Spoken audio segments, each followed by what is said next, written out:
বছরের শেষ দিন 25শে ডিসেম্বর দেখছি ডায়েরির পাতাতে সিনেমার টিকিট কাটতে গেছিলাম বেনহুর।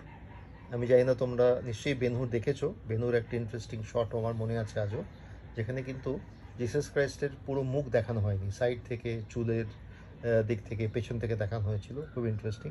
তবে সিনেমার প্রথম যেটা দেখি সেটা হচ্ছে কসবার ব্রিজের পাশে পূর্বাশা সিনেমা বলেছিল, এখন সেটা বাড়ি হয়ে গেছে। সেখানে মা নিয়ে গেছিল মা সন্তোষী মা দেখাতে। এটা ছিল আমার প্রথম সিনেমা দেখা বড় স্ক্রিনে, 70 এর সিনেমা দেখা। তারপর অনেক একাধিক সিনেমা দেখেছি, তার মধ্যে মনে আছে প্রথম দিকে যেটা ছিল এন্টার দ্য ড্রাগন, ব্রুসলি।